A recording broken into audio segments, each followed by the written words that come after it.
Hi അസ്സലാമു അലൈക്കും. അപ്പോൾ ഇന്നത്തെ റെസിപ്പി ഒരു ചിക്കൻ ഗ്രില്ല് ചെയ്യുന്ന റെസിപ്പിയാണ്. അപ്പോൾ എല്ലാവരും വീഡിയോ കാണുക, കണ്ട് ഇഷ്ടമാകണമെങ്കിൽ ലൈക്ക് ചെയ്യുക, ഷെയർ ചെയ്യുക, സപ്പോർട്ട് ചെയ്യുക. അതുപോലെ തന്നെ ആദ്യമായിട്ട് കാണുന്നവരാണെങ്കിൽ സബ്സ്ക്രൈബ് ചെയ്യുക, കൂടെ തന്നെ ബെല്ലൈക്കൺ കൂടി ഒന്ന് ക്ലിക്ക് ചെയ്യുക. അപ്പോൾ ഇതിന് വേണ്ടിയിട്ട് ഞാൻ ചിക്കനൊക്കെ എടുത്ത് നല്ല കഴുകി വൃത്തിയാക്കിയിട്ടുണ്ട്. ഇതിന് വിനീഗർ ഒഴിച്ച വെള്ളത്തിൽ ഇട്ട് വെക്കണം. ഇതിന് വേണ്ടി 5-6 പച്ചമുളകും കുറച്ച് ഉപ്പും കുറച്ച് വിനീഗറിൻ്റെ എസൻസും കൂടി ഒഴിച്ച വെള്ളമാണിത്. ഈ വെള്ളത്തിൽ ഒരു അരമണിക്കൂർ ഇട്ട് വെക്കാം.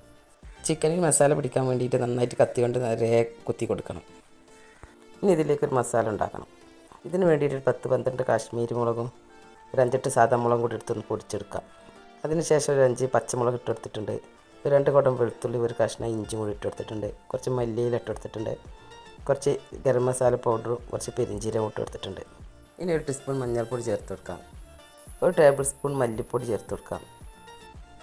ഇനി 2 തക്കാളിയും ഒരു കഷ്ണം സവാളയും കൂടി ഇട്ട് കൊടുക്കാം. ഇതെല്ലാം കൂടി ഒന്ന് അരച്ചെടുക്കാം. ഇതിപ്പോൾ അരച്ചെടുത്തിട്ടുണ്ട്. ഇനി ഇതിലേക്ക് അരക്കപ്പ് തൈര് ചേർത്ത് കൊടുക്കാം. ഇതിനാവശ്യമായ ഉപ്പും കൂടി ഇട്ട് കൊടുക്കാം. ഇതെല്ലാം കൂടി ഒന്നുകൂടി അരച്ചെടുക്കാം. ഇനി ചിക്കനിൽ നന്നായി മസാല തേച്ചെടുക്കാം. ചിക്കനെല്ലാം നന്നായി കത്തി കൊണ്ട് കുത്തി എല്ലായിടത്തും ചെറിയ ചിരവട്ടാക്കിയിട്ടുണ്ട്. ഇതിന് 4 മണിക്കൂർ ഫ്രിഡ്ജിൽ വെക്കാം. അതിനുശേഷം 1 മണിക്കൂർ മുമ്പേ പുറത്തെടുത്ത് വെക്കണം. അങ്ങനെ 5 മണിക്കൂറായിട്ടുണ്ട്. ഇതിന് ഗ്രില്ല് ചെയ്യാൻ വെക്കാം. ഇപ്പോൾ കണലിൻ്റെ മുകളിൽ വെച്ച് കൊടുക്കുകയാണ്.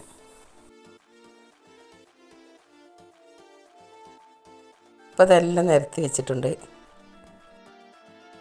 ഇനി ഇത് തിരിച്ച് മറിച്ച് വെച്ചിട്ട് ചെറിയ കണലിലിട്ട് വേവിച്ചെടുക്കാം. എന്നാലേ ഉള്ളൊക്കെ നന്നായിട്ട് വേവുള്ളൂ. അപ്പോൾ ചിക്കനെല്ലാം വേവിച്ചെടുത്തിട്ടുണ്ട്. ഇപ്പോൾ എല്ലാവർക്കും ഇഷ്ടമായി വിചാരിക്കുന്നു. വീഡിയോ ഇഷ്ടമായ ലൈക്ക് ചെയ്യാനും ഷെയർ ചെയ്യാനും സപ്പോർട്ട് ചെയ്യാനൊന്നും മറക്കരുത്.